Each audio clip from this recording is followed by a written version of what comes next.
الأنبياء والمرسلين وعلى آله وصحبه وأهل بيته أجمعين أما بعد فأعوذ بالله من الشيطان الرجيم بسم الله الرحمن الرحيم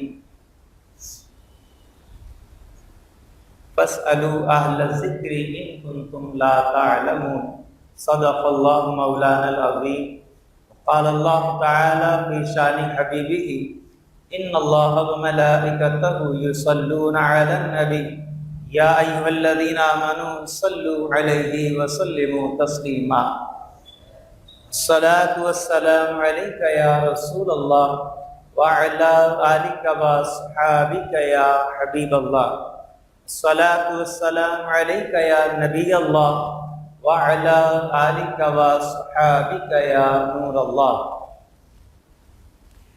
تمام تعریفیں، تمام حمد و ثنا اللہ رب العالمین کے لیے، اور کروڑوں درود و سلام نازل ہوں حضور نبی رحمت صلی اللہ تعالی علیہ وسلم پر، اور آپ صلی اللہ تعالی علیہ وسلم کے آل و اصحاب پر اللہ تعالیٰ کی رحمتیں اور سلامتی نازل ہو۔ حمد و صلات کے بعد آج ہم پچھلے جمعہ کو جو گفتگو ہوئی تھی اسی کو کنٹینیو کریں گے۔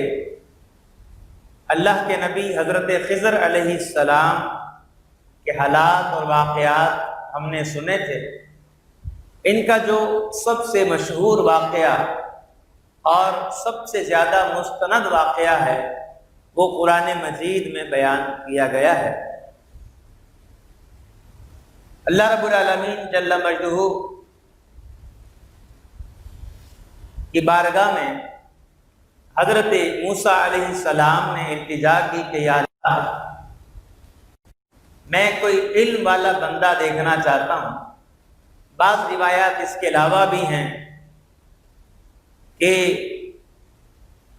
موسیٰ علیہ السلام سے کسی نے پوچھا کہ سب سے زیادہ علم والا کون ہے، یعنی مخلوق میں اس دور تک آپ کے زمانے میں، تو آپ نے فرمایا کہ میں ہوں۔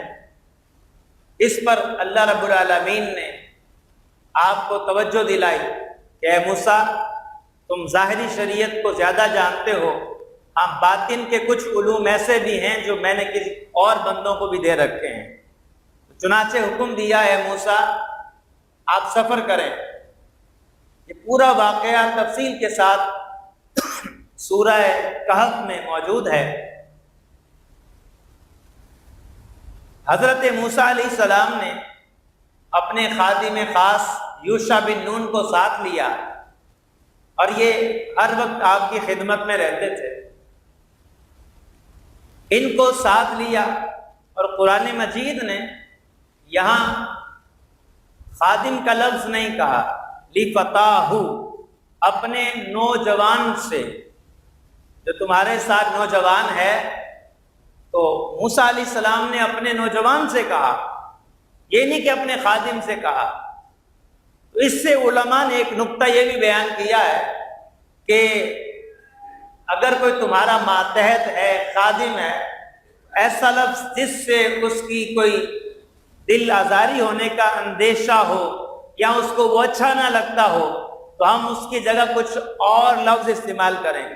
بعض جو سمجھدار سیٹ ہوتے ہیں نا، آفیسر ہوتے ہیں، وہ اپنے ماتحتوں کو جو ہے وہ پیون کہہ کر، خادم کہہ کر، ملازم کہہ کر نہیں بلاتے۔ ارے صاحب کہاں ہیں آپ؟ صاحب کہہ دیا یا کوئی اور لفظ کہہ دیا، صاحب بہادر کہاں ہیں، اور اس طرح کے لفظ ہے وہ بولتے ہیں تاکہ اسے برا نہ لگے۔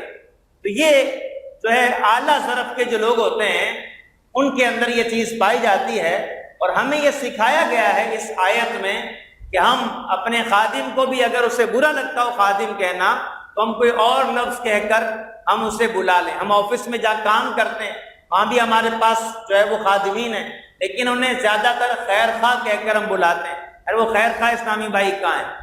خیر خواہ کا مطلب ہوتا ہے کہ آپ کی خیر طلب کرنے والا، تو آپ کی جو ہے وہ خدمت کرتا رہتا ہے، آپ کی خیر چاہتا ہے، اس لیے خیر خواہ کہہ دیا جاتا ہے۔ تو بہرحال ہمیں ادب سکھایا گیا۔ آپ نے کہا کہ ہم سفر پہ جائیں گے، اور جہاں دو سمندر ملتے ہیں وہاں اللہ تعالیٰ نے حکم دیا ہے کہ جو مچھلی ہم ساتھ لے کے جا رہے ہیں یہ اللہ کے حکم سے زندہ ہو جائے گی، اور یہی نشانی ہوگی، یہ مچھلی کا زندہ ہو جانا نشانی ہوگا کہ اسی مقام پر خضر علیہ السلام سے ملاقات ہوگی۔ حضرت موسیٰ علیہ السلام اور حضرت یوشع بن نون سفر کرتے کرتے اس مقام پر پہنچے، لیکن ہوا کیا، وہاں پر کچھ دیر سونے کے لیے لیٹ گئے، آرام کے لیے آرام کیا، نیند بھی آ گئی۔ آپ کے جو خادم خاص تھے حضرت یوشع بن نون، بعد میں ان کو بھی نبوت عطا کی گئی، یہ بھی کتابوں میں لکھا ہے کہ حضرت یوشع بن نون یہ بعد میں نبی بنے، اللہ نے ان کو بھی نبوت عطا فرمائی، نبوت کا انہوں نے بھی اعلان کیا۔ تو بہرحال کہا جاتا نا کہ بڑوں کی خدمت کرتے کرتے آدمی خود بھی بڑا بن جاتا، بس حوصلہ ہونا چاہیے اس کے لیے کہ ہم خدمت کرتے رہیں تاکہ ہمیں بھی اللہ بڑا بنا دے۔ جو عالم ہوتے ہیں آج ہمیں نظر آتے ہیں، اور بڑے عالم صاحب، بڑے مفتی صاحب، انہوں نے بھی کسی دور میں مسجد کی خدمت کی ہوتی ہے، صفائی کی ہوتی ہے، انہوں نے بھی اپنے استاد کی چپلیں اٹھائی ہوتی ہیں، تب اللہ تعالیٰ انہیں اونچا اور بلند مرتبہ عطا فرما دیتا ہے۔ تو یہ دونوں وہاں پہنچے، سو گئے، یوشع بن نون کی آنکھ بھی کھلی، آپ نے کیا دیکھا، وہ جو بھنی ہوئی مچھلی تھی وہ زندہ ہو گئی، اور زندہ ہو کے اس نے اس مقام پر جہاں دو دریا ملتے ہیں وہاں اس نے ریت میں ایک سرنگ بنائی اور اس کے اندر وہ غائب ہو گئی۔ حضرت یوشع بن نون موسیٰ علیہ السلام کو بتانا بھول گئے، جب وہ اٹھے تو بتانا بھول گئے۔ اب آگے سفر جاری ہوا، جب ایسی جگہ پہنچے بھوک محسوس ہوئی، صبح کا وقت ہو چکا تھا، موسیٰ علیہ السلام نے فرمایا ہاں بھئی ہمارا کو ناشتہ کھانا پانی لے کر آؤ، بھوک لگ رہی، تھکاوٹ ہو گئی ہے، کچھ کھا پی لے۔ تو انہوں نے عرض کی کہ حضور وہ مچھلی تو فلاں مقام پہ جو ہے وہ زندہ ہو گئی تھی اور راستہ بنا کے سرنگ میں غائب ہو گئی۔ موسیٰ علیہ السلام نے فرمایا ارے وہی تو جگہ تھی ملاقات، چلو واپس چل دیے، وہیں پہنچے۔ قرآن پاک میں ہے کہ وہیں پر خضر علیہ السلام سے ملاقات ہوئی۔ ایک نکتہ بتاؤں میں آپ کو، مچھلی کیا تھی؟ مردہ بالکل مری ہوئی، ذبح نہیں کرنا پڑتا مچھلی کو۔ سنا بعض بیوقوف، بعض علاقے ایسے بھی دنیا میں جہاں مچھلی کو ذبح کرتے ہیں، اور نبی پاک علیہ السلام نے فرمایا میری امت کے لیے 2 مردے حلال ہیں، 2 مردار حلال ہیں۔ ایک مچھلی ہے مر جائے، انسان کے عمل سے مرے تب حلال ہے، اگر سمندر کے عمل سے مرتی ہے، پانی کے عمل سے، تو پھر حرام ہو جاتی ہے۔ اس کی تفصیل ہے کہ کب حلال ہے کب حرام ہے، یا بہار شریعت میں پڑھنا چاہیں تو پڑھ سکتے ہیں جہاں پر حلال و حرام چیزوں کا بیان ہے، غالباً 15ویں حصے کے اندر آپ کو یہ مل جائے گا۔ تو میں عرض کر رہا تھا کہ مچھلی بھنی ہوئی تھی، نہ صرف مردہ بلکہ بھنی ہوئی، فرائڈ، لیکن زندہ ہو گئی۔ کہاں پر زندہ ہوئی؟ جہاں ایک اللہ والا رہتا تھا، جہاں ایک اللہ والا رہتا تھا، اللہ کے نبی علیہ السلام رہتے تھے۔ تو اللہ کے اولیاء، اللہ کے نیک بندے ایسے ہیں کہ وہاں جا کے مردہ دلوں کو زندگی مل جاتی ہے۔ گناہ کر کر کے جن کے دل مردہ ہو جاتے ہیں وہ اللہ والے کی صحبت میں بیٹھتے ہیں تو اللہ انہیں زندگی عطا کر دیتا ہے۔ اب خضر علیہ السلام سے ملاقات ہوئی اور ان سے موسیٰ علیہ السلام نے کہا اگر آپ اجازت دیں تو میں آپ کے ساتھ کچھ ٹائم گزار لوں، کچھ ٹائم آپ کی صحبت میں رہ لوں۔ اللہ کہا ٹھیک ہے آپ رہ لیں، لیکن آپ صبر نہیں کر سکیں گے، آپ میرے ساتھ رہ تو لیں گے مگر اس رہ کر صبر نہیں کر سکیں گے، میں جو کروں گا آپ اس پہ اعتراض کریں گے۔ کس لیے؟ قرآن پاک میں وجہ بھی بتا دی۔ خضر علیہ السلام نے کہا آپ اس لیے صبر نہیں کریں گے کہ آپ کو اس کی خبر نہیں ہے، آپ کو اس کا علم نہیں ہے، جو علم اللہ نے مجھے عطا کیا ہے جن چیزوں کا وہ آپ کے پاس علم نہیں ہے، اور آپ ظاہری شریعت کو لے کر آئے ہیں، نبی ظاہر سی بات ہے ظاہر شریعت کو لے کر آتا ہے، باطن کا علم بھی اسی کے پاس مرکز وہی ہوتا ہے، لیکن اصل جو ہوتا ہے وہ ظاہری شریعت کو نبی جو ہوتا ہے وہ آگے بڑھاتا ہے، اور جو بھی شریعت کی ظاہر شریعت کی نظر میں غلط چیز ہوتی ہے نبی کا کام ہوتا ہے اس پہ روکے ٹوکے منع کرے اعتراض کرے۔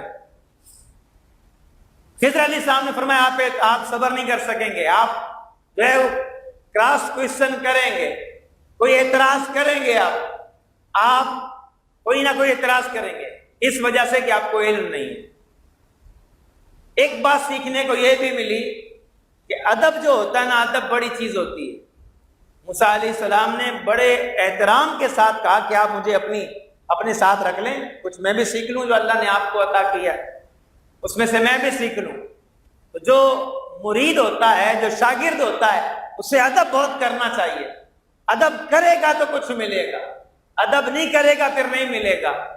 اور اعتراض بھی نہیں کرنا۔ بعض اوقات ہمیں لگتا ہے یار شاید ہمارا جو ہے نا وہ پیر غلط کر رہا ہے، فرمایا اعتراض نہ کرو، پیر پر، عالم پر، استاد پر، والد پر اعتراض مت کرو، بڑوں پر اعتراض مت کرو۔ یہ ادب سکھایا گیا، ہمیں یہ سکھایا گیا۔ موسیٰ علیہ السلام باوجود خضر علیہ السلام سے شانوں کے اندر کمالات میں، وصف نبوت میں تو ایک جیسے ہیں نبی ہونے میں، لیکن کمالات میں، مقام میں موسیٰ علیہ السلام بڑے، لیکن اس کے باوجود یہاں سیکھنے سکھانے کا معاملہ ہے تو ادب کے ساتھ گزارش کرتے ہیں، اور ساتھ ہی کہا کہ تم اعتراض کرو گے۔ مفسرین فرماتے ہیں جیسا کہ صدر الافاضل نعیم الدین مراد آبادی رحمۃ اللہ علیہ آپ نے خزائن العرفان میں اس جگہ لکھا ہے، آپ کہتے ہیں کہ مرید اپنے پیر پہ اعتراض نہ کرے، شاگرد اپنے استاد پہ اعتراض نہ کرے، چپ رہے ان چیزوں کو دیکھ کر۔ ہو سکتا ہے بعد میں وہ خود ہی بتا دیں کہ بیٹا یہ جو میں نے کیا تھا نا یہ اس وجہ سے کیا تھا، پھر بات سمجھ آ جائے گی کہ ہاں یہ اچھا ایسے تھا اس لیے کیا تھا، چلو ٹھیک ہے۔ خضر علیہ السلام نے کہا ٹھیک ہے آپ صبر تو نہیں کر سکیں گے، آپ کو کوئی علم نہیں ہے، پھر بھی آپ ساتھ رہنا چاہتے ہیں، آپ میرے ساتھ رہیں۔ اب سفر شروع ہوتا ہے، اب سفر شروع ہوتا ہے۔ ایک جو ہے وہ دریا کے پاس جاتے ہیں اور دیکھتے ہیں کہ وہاں ایک کشتی ہے، تو کشتی کو دیکھ کر انہوں نے اس سے کہا، ملاح سے جو کشتی چلا رہے تھے، کہا ہمیں سوار کر لو کشتی میں۔ وہ پہچانتا تھا خضر علیہ السلام تو ان تینوں کو سوار کر لیا۔ کشتی تھوڑی دیر چلی، خضر علیہ السلام نے کیا کیا، وہ کشتی کے 2 تختے اکھیڑ دیے۔ کشتی کے اندر جو لکڑی کے تختے لگے ہوئے تھے 2 تختے اکھیڑ دیے۔ خضر علیہ السلام کا معجزہ ہے کہ تختے تو اکھیڑ دیے مگر پانی اندر نہیں آ رہا تھا۔ جب آپ نے اس کے تختے اکھیڑ دیے تو موسیٰ علیہ السلام نے کہا یہ آپ نے غلط کام کیا، آپ نے بندے کی، اس نے ہمیں سوار کیا کشتی پہ، آپ نے ان کی کشتی خراب کر دی ہے، کشتی آپ نے جو ہے وہ عیب زدہ کر دی ہے، عیب لگا دیا، اس میں فالٹ پیدا کر دیا۔ خضر علیہ السلام نے کہا میں نہیں کہتا تھا انک لن تستطیع معی صبرا، آپ صبر نہیں کر سکتے میرے ساتھ۔ کہا اچھا چلو ٹھیک ہے، ابھی میں نہیں بولوں گا، ابھی نہیں بولوں گا، چلو ساتھ۔ کشتی سے پھر اترے، پھر جو ہے وہ زمین پر آ گئے، کہیں جا رہے تھے، کچھ بچے کھیل رہے تھے، ان بچوں میں جو سب سے زیادہ خوبصورت بچہ تھا اس بچے کو پکڑا خضر علیہ السلام نے، اس کی گردن مروڑ دی، مار دیا اس کو۔ موسیٰ علیہ السلام نے فوراً کہا کہ آپ نے قتلت نفسا، ایک جان کو قتل کر دیا، بغیر ذنب، کوئی قصور بھی نہیں تھا اس کا، آپ نے تو بہت غلط کام کیا ہے، یہ آپ نے کیا کر دیا؟ خضر علیہ السلام نے کہا بھائی میں نے پہلے کہا تھا آپ میرے ساتھ نہیں چل سکیں گے، میرے ساتھ صبر نہیں کر سکیں گے آپ۔ کہا اچھا ٹھیک ہے، مجھ سے بھول ہو گئی، اب آئندہ نہیں کروں گا۔ چلتے چلتے سفر کرتے کرتے ایک بستی میں پہنچے، رات ہو گئی، اس بستی والوں کے پاس گئے، وہاں جب پہنچے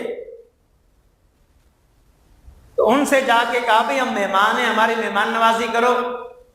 وہ بستی والے بڑے بخیل تھے، انہوں نے یہ اللہ کے مہمانوں کی، نیک لوگوں کی مہمانوں کی تعظیم نہیں کی، مہمان نوازی نہیں کی، کھانے کو کچھ نہیں دیا،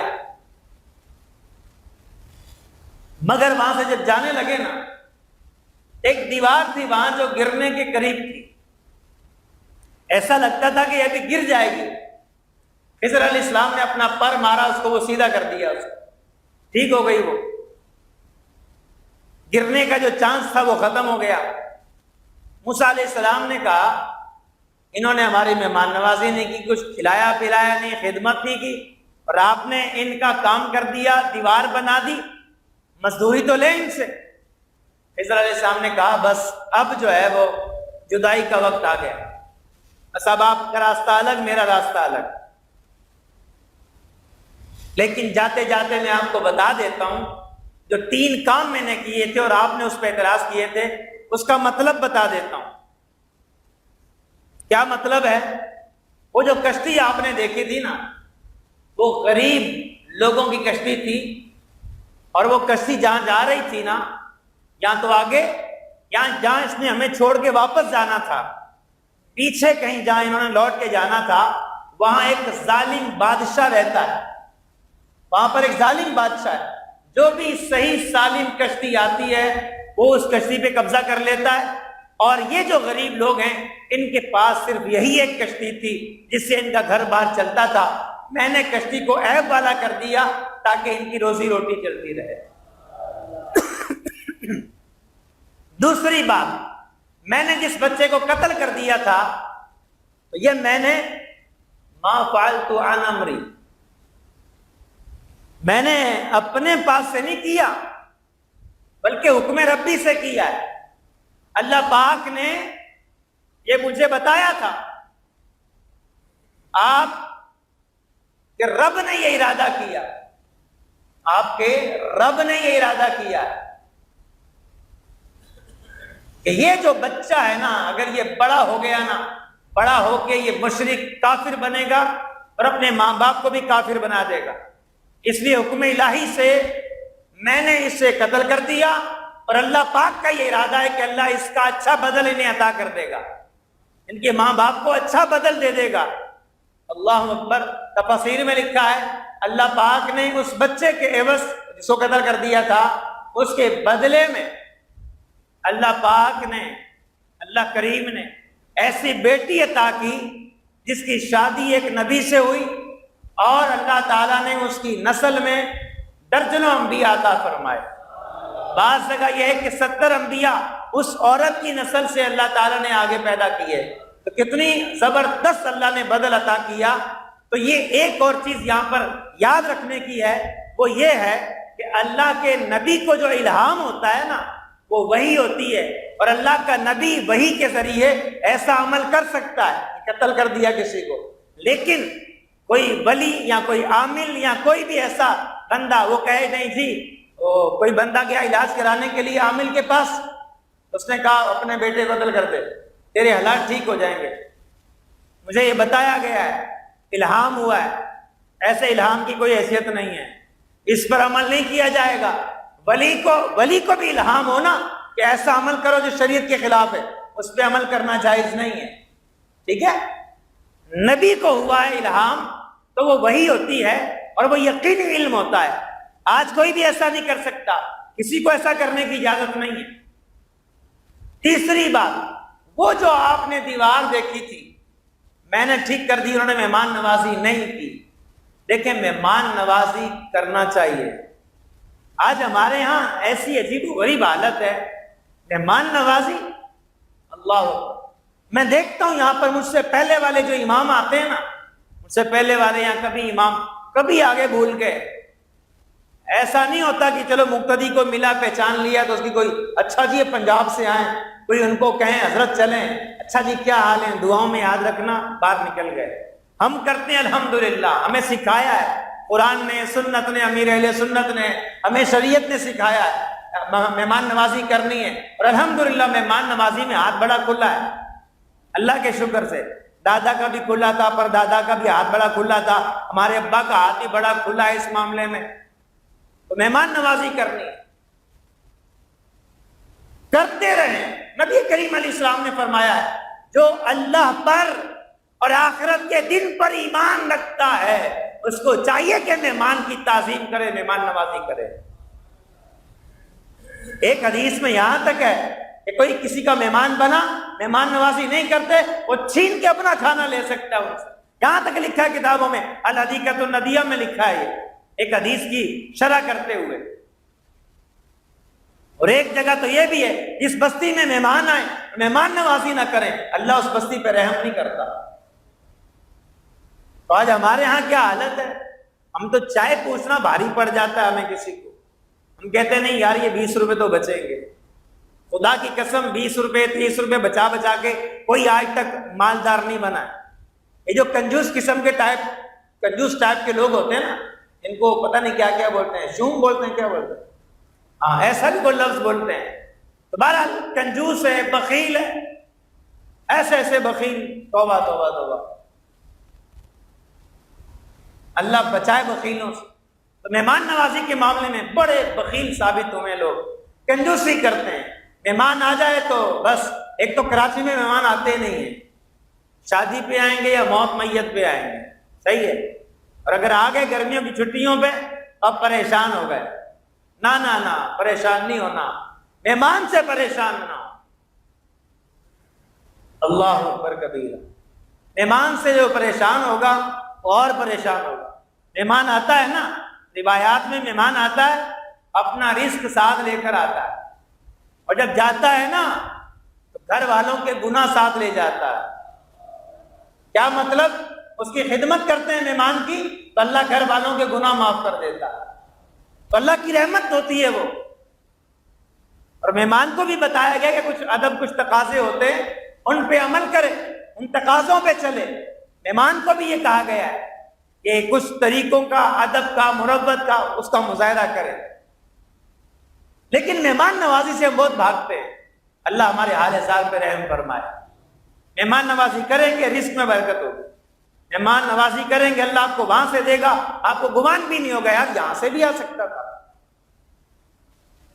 تو مہمان نوازی کی، خضر علیہ السلام نے کہا وہ جو اس بستی نے ہماری مہمان نوازی نہیں کی تھی، میں نے دیوار بنائی، آپ نے آبجیکشن کیا، اس پر اعتراض کیا، اور آپ نے فرمایا کہ مزدوری کیوں نہیں لی؟ تو بات دراصل یہ ہے، وہ جو دیوار تھی نا وہ 2 یتیم بچوں کی تھی، وہ دیوار 2 یتیم بچوں کی تھی۔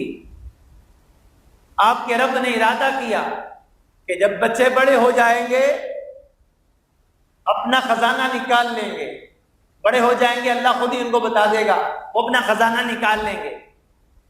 اب اگر دیوار گر جاتی تو پھر ظالم ڈاکو لٹیرے وہ خزانہ نکال کے لے جاتے، تو اس کے دیوار کے نیچے ان یتیم بچوں کا خزانہ تھا جو ان کے باپ دادا سے چلا آ رہا تھا، اور وہ انہی کی وراثت میں انہی کو ملنا تھا۔ وجہ کیا ہے؟ حفاظت کیوں کی گئی؟ کیوں کی گئی حفاظت؟ ان یتیم بچوں کے مال کی حفاظت کیوں کی گئی؟ قرآن فرماتا ہے وَكَانَ أَبُوهُمَا صَالِحًا، وہ یتیم بچوں کا جو باپ تھا نا وہ نیک آدمی تھا۔ اللہ نیک بندوں کی اولاد کی بھی حفاظت کرتا ہے۔ ایک حدیث میں یہ ہے جو بندہ نیک ہوگا نا، اس کے تقوی و پرہیزگاری کی وجہ سے اللہ اس کا دل خوش کرنے کے لیے اس کی اولاد کو بھی جنت میں اسی درجے میں رکھے گا جس میں یہ بندہ ہوگا، اس کو خوش کیا جائے۔ سبحان اللہ۔ اور آپ غور کریں، اور ایک تفسیر میں یہاں تک تفاسیر میں لکھا ہے وہ جو ان کا باپ تھا نا ڈائریکٹ باپ نہیں تھا، 7ویں پشت میں ان کا باپ بنتا تھا، یعنی 7واں نمبر پہ دادا بنتا تھا۔ باپ بھی نہیں تھا، دادا بھی نہیں تھا، پر دادا بھی نہیں تھا، لکڑ دادا بھی نہیں تھا، وہ آگے کا دادا تھا 7ویں پشت میں اوپر جاتے۔ یہ بچے 7ویں پشت میں اس کے بچے بنتے تھے۔ آپ غور کریں، 7 نسلیں بعد بھی نیک آدمی کی برکت سے اولاد کو حصہ ملتا ہے، تو غور کرنا چاہیے کہ امام الانبیاء نبی کریم صلی اللہ تعالی علیہ وسلم کی جو اولاد ہے، جو سادات ہیں، اللہ کریم انہیں کس قدر برکتیں عطا فرماتا ہے۔ تو سادات کا مقام کتنا بلند ہے۔ ایک بالکل اعلیٰ حضرت امام اہل سنت فرماتے ہیں اگر کوئی صحیح النسب سید ہے، نسب ٹھیک ہونا چاہیے، ایسا نہیں پہلے کچھ اور تھا بعد میں اپنے آپ کو سید بنا لیا، وہ نہ نہیں. لیکن ہم کسی کو بول نہیں سکتے تم کہاں سے سید ہو سکتے ہو، نہیں، اعتراض نہیں کر سکتے ہم. ہمیں جو کہے نا سید ہے، میں سید ہوں، ماننا ہے، اچھا ٹھیک ہے آپ سید ہیں، آپ کا ادب ہے، ادب کریں گے ہم، ادب کرنے کا حکم ہے. حتیٰ کہ جو سید ہے نا اگر بد عقیدہ ہو جائے، گمراہ ہو جائے اور اس کے عقیدے حد کفر تک نہ پہنچے، یعنی کفریہ بات کوئی نہ کرے، لیکن غلط فرقے میں چلا گیا، ادھر ادھر چلا گیا، کفریہ بات نہیں کی اس نے، کوئی کافر نہیں ہے، وہ کفریہ عقیدہ نہیں ہے، اس کی تعظیم تب بھی کرنی ہوگی. اس سے اندازہ لگا لے کہ سید کا کتنا مقام ہے. اعلیٰ حضرت امام اہل سنت فرماتے ہیں جو سیدہ فاطمہ سیدہ کائنات رضی اللہ تعالی عنہا کی صحیح النسب اولاد ہے، اللہ انہیں دوزخ میں داخل نہیں کرے، کیونکہ ان کے خون میں امام الانبیاء صلی اللہ علیہ وسلم کا خون شامل ہے. ٹھیک ہے، اس لیے تو سیدوں کا ادب کرنا چاہیے، سیدوں کی عزت کرنی چاہیے. بعض لوگ ہوتے ہیں ارے ایسے ہوتے ہیں سید، نماز تو پڑھتا نہیں، بھلے نہ پڑھے لیکن ادب اس کا کیا جائے گا، سید کا ادب کیا جائے گا. سید برا بلا بھی بولتا ہے، اس کی زبان بھی اچھی نہیں ہے بولنے میں، تب بھی اس کا ادب کریں گے، یہ ادب ہے اس کا. سید کو اگر ملازم رکھ لو تو ایسا کام جو گھٹیا کہلاتا ہو اس سے نہیں لے سکتے. جس طرح اپنی میری گاڑی صاف کر دو، یہ پوچھا لگا دو آفس کے اندر یا گھر میں یہ پوچھا لگا دو، نہ ایسے کام، باتھ روم کی صفائی کر دو، نہ. کیا نبی پاک علیہ السلام کی اولاد تمہاری صفائیاں کرنے کے لیے؟ ارے یہ تو تمہاری شفاعت کر کے تمہارے گناہوں کو صاف کرنے کے لیے. تو سادات کا ادب کرنا ہے. اس 2 بچے یتیم بچوں کا باپ وہ 7ویں درجے میں جا کے نیک آدمی تھا تو اولاد کو حصہ ملتا ہے. اللہ پاک نے اولاد کو حصہ دیا کہ ان کا خزانہ محفوظ ہو گیا، اور اللہ کے نبی خضر علیہ السلام کی ڈیوٹی لگتی ہے کہ ان کے خزانے کی حفاظت کرو. اور وہ خزانہ چھپا ہوا تھا نا، کیا تھا؟ چھپا ہوا تھا، زمین کے اندر تھا. پتا چلا اللہ کا نبی اللہ کے بتانے سے غیب جانتا ہے. اللہ کا نبی اللہ پاک کے بتانے سے غیب کی باتیں جانتا ہے. آگے بڑھے، وہ خزانہ تھا کیا؟ 2 لوہے، 2 سونے کے 2 بڑے بڑے ٹکڑے تھے، یا ایک تختی تھی سونے کی، بہت بڑی تختی تھی سونے کی. اس کے اوپر کیا لکھا ہوا تھا؟ اس پہ کچھ نصیحتیں لکھی ہوئی، اس پہ لکھا ہوا تھا، بڑے تعجب کی بات ہے، بڑا عجیب ہے وہ شخص جو موت کا یقین رکھتا ہے، اس کے باوجود ہر وقت خوشی کے اندر ہے، ہر وقت کہہ کے مار رہا ہے، ہنس رہا ہے، یعنی موت کا بھی پتہ مرنا ہے، پھر بھی انہی چکروں میں لگا ہوا ہے. بس کتنا عجیب ہے وہ شخص. تعجب ہے اس شخص پر، تعجب ہے اس شخص پر جو یقین رکھتا ہے کہ اللہ نے رزق کا وعدہ کیا ہے، اس کے باوجود صبح شام تھک رہا ہے، رزق لینا ہے، جو ہے وہ مال کمانا ہے. اس خزانے کی سونے کی تختی پہ لکھا تھا. کتنا عجیب ہے وہ شخص، کتنا تعجب ہے اس پر. اس کو رزق کا پتہ ہے کہ اللہ نے وعدہ کیا ہے، بس کوشش کرے. یہ کیا ہے؟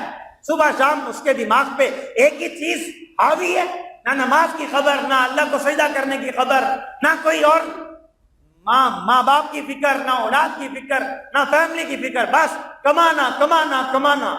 گھر میں بھی آئے تو آفس کا سارا کام ساتھ لے کے آ گئے، دکان بھی گھر پہ ہی آ گئی، ہر وقت اسی میں لگے ہوئے، اپنے آپ کو تھکا دیا، چور کر دیا مال حاصل کرنے کے لیے. فرمایا بڑا تعجب ہے اس شخص پہ، اس کو پتا کہ رزق کا وعدہ اللہ نے کیا ہے، پھر بھی یہ کر رہا ہے. اللہ کریم ہمیں عقل سلیم عطا فرمائے. اس میں کافی ساری باتیں ہیں، 2 باتیں اور بتاتا ہوں جو دوسری سائڈ پہ لکھی ہوئی تھی.